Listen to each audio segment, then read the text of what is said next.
अस्सलाम वालेकुम। उम्मीद है आप सब खैर व आफियत से होंगे। तो आइए आज की आयत शुरू करते हैं। बिस्मिल्लाहिर्रहमानिर्रहीम। ज़ुय्यिना लिन्नासि हुब्बु श्शहावाति मिन्निस्साइ वल-बनीन वल-क़नातीरिल मुक़न्तराति मिनज़-ज़हाबि वल-फ़िद्दति वल-ख़ैलिल मुसव्वमाति वल-अन'आमि वल-हर्थ ज़ालिक मताउल हयातिद दुनिया वल्लाहु इंदहु हुस्नुल मआब। शुरू अल्लाह के नाम से जो बड़ा मेहरबान नहायत रहम करने वाला है। मुज़य्यन कर दी गई हैं लोगों के लिए मरकूबात दुनिया की मोहब्बत जैसे औरतें और बेटे और जमा किए हुए खजाने सोने के और चांदी के और निशान ज़दा घोड़े और माल मवेशी और खेती। ये सब दुनियावी जिंदगी का सर और सामान है, लेकिन अल्लाह के पास है अच्छा लौटना। मरकूबात दुनिया में से पहली मोहब्बत औरतों की गिनवाई गई है। फ़राइड के नज़दीक भी इंसानी मरक़ात में सबसे क़वी और ज़बरदस्त मुहर्रिक जिनसी जज्बा है, और यहाँ अल्लाह ताला ने भी सबसे पहले इसी का जिक्र किया है। अगरचे बाज़ लोगों के लिए पेट का मसला फ़ौक़ियत इख्तियार कर जाता है और माशी ज़रूरत जिनसी जज्बे से भी शदीद तर हो जाती है, लेकिन वाक़या यह है कि मर्द और औरत के माबैन कशिश इंसानी फितरत का लाज़िमा है। चुनांचे रसूलुल्लाह सल्लल्लाहु अलैहि वसल्लम ने भी फरमाया है, मैंने अपने बाद मर्दों के लिए औरतों के फितने से ज़्यादा ज़र्द और रसाल फितना और कोई नहीं छोड़ा। इनकी मोहब्बत इंसान को कहाँ से कहाँ ले जाती है।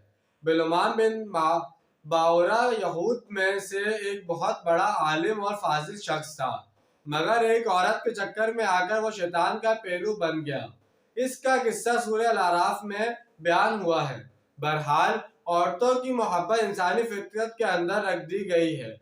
फिर इंसान को बेटे बहुत पसंद है कि इसकी नस्ल और इसका नाम चलता रहे, वो बुढ़ापे का सहारा बने। उम्दा नस्ल के घोड़े जिन्हें चुनकर इन पर निशान लगाए जाते हैं। पंजाब और सिराइकी इलाके में चौपाहों को माल का कहा जाता है। ये जानवर इनके मालिकों के लिए माल की हैसियत रखते हैं। बस नक्ता एतदाल ये है कि जान लो कि ये सारी चीज़ें इस दुनिया की चंद रोज़ा ज़िंदगी का सरो सामान है। इस ज़िंदगी के लिए ज़रूरियात की हद तक इनसे फ़ायदा उठाना कोई बड़ी बात नहीं है, और जो अल्लाह के पास है इसके मुकाबले में ये कुछ भी नहीं है। अगर ईमान बिल आखिर मौजूद है तो फिर इंसान इन तमाम मरगूबात को, अपने तमाम जज्बात और मैलानात को एक हद के अंदर रखेगा, इससे आगे नहीं बढ़ने देगा। लेकिन अगर इनमें से किसी एक शय की मोहब्बत में इतनी ज़ोरदार हो गई कि अपने दिल के ऊपर इसका कब्जा हो गया, तो बस आप इसके गुलाम हो गए। अब वही आपका महबूद है, चाहे वो दौलत हो या कोई और शय हो। जैसे कि आज हमने एक आयत का तर्जुमा और तफसील बयान की गई है। इसके अंदर औरत की मोहब्बत, बेटे की मोहब्बत और माल मवेशी, इन सब मोहब्बतों के बारे में बताया गया है कि उनको किस हद तक रखना और क्या हद से तजावुज़ नहीं करना।